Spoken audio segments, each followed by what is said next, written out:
మనం కప్పులో టీ తాగుతాం. ఆ కప్పు ప్లాస్టిక్ది అయితే పడేస్తాం. స్టీల్ గ్లాస్ మట్టితో చేసేవి శుభ్రం చేసి జాగ్రత్తగా దాచిపెట్టుకుంటాం. కానీ ఇప్పుడు తినే కప్స్ మార్కెట్లోకి వచ్చాయి. టీ తాగిన అనంతరం ఆ కప్పును తినేయవచ్చంటున్నారు. అలాంటి కప్పులు కరీంనగర్ జిల్లాలో తయారు చేస్తున్నారు. జిల్లాలోని మానకొండూరు రైతు ఉత్పత్తిదారుల పరస్పర సహకార సంఘాల ఆధ్వర్యంలో తయారు చేస్తున్న కప్పులకు రోజురోజుకు డిమాండ్ బాగా పెరుగుతోంది. ప్లాస్టిక్ వాడకం రోజురోజుకు పెరుగుతున్న నేపథ్యంలో వాటి వాడకంతో ప్రాణాంతక వ్యాధులు ప్రబలుతాయని కరీంనగర్ జిల్లాలోని రైతులు గ్రహించారు. ఇందుకు ప్రత్యామ్నాయం ఆలోచించి మార్కెట్లో శోధించి ఎడిబుల్ కప్స్ తయారీకి శ్రీకారం చుట్టారు. మానకొండూరు రైతు ఉత్పత్తిదారుల పరస్పర సహాయ సహకార సంఘం ఆధ్వర్యంలో అన్నారం గ్రామంలో ఎడిబుల్ తయారీ కేంద్రాన్ని దాదాపు 5 లక్షల వ్యయంతో ప్రారంభించారు. టీ తాగేసిన తర్వాత ఆ కప్పును తినొచ్చు. తినలేక పడేసినా అది త్వరలో భూమిలో కలిసిపోతుంది. 1 గ్లాసుకు 3.5 రూపాయలు ఖర్చవుతుండగా 4 రూపాయలకు విక్రయిస్తున్నారు.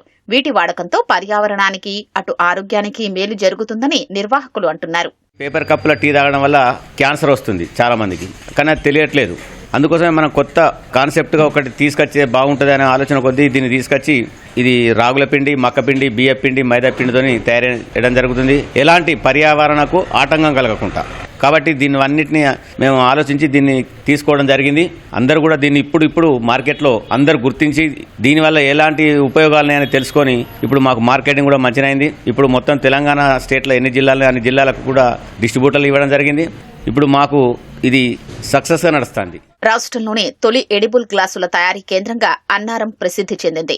కప్పుల్ని రాగులు, మొక్కజొన్న పిండి, బియ్య పిండి, మైదా పిండిలో తగినంత చక్కెర కలిపి తయారు చేస్తుంటారు.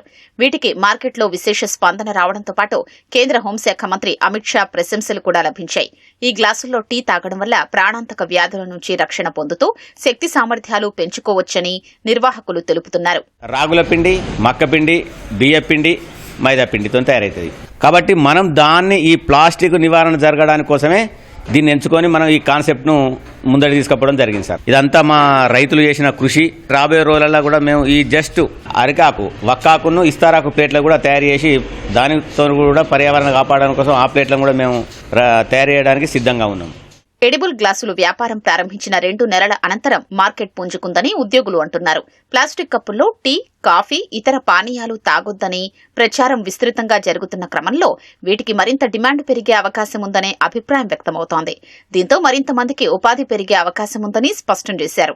మైదా పిండి, మక్క పిండి, బియ్యం పిండి, రావుల పిండి తీసుకొని మిక్సీలో జార్లు వేసుకొని ½ an hour గ్రైండింగ్ అవుతున్నది. ఫస్ట్ సెకండ్ 2 లేయర్లు వస్తాయి. ఇలా 3 minutes మొత్తం 6 minutes పడుతుంది. ఛాయ్ తాగితే ఒక 15 to 20 minutes అట్నే ఉంటుంది, ఏం కాదు. రోజుకి కరెంటు బట్టి మనం తయారు చేస్తాం. రోజుకైతే 800 అవుతాయి కప్స్. కరెంట్ ఉంటే ఇంకెక్కువనే అవుతాయి. ఎడిబుల్ టీ కప్స్ తయారు చేయబట్టి 4 months అవుతుంది. మనం ఒక గ్లాసు 4 రూపాయలు అమ్మడం జరుగుతుంది. ఒక గ్లాస్ మీద మనం రూపాయి ప్రాఫిట్ చూసుకోవడం జరుగుతుంది.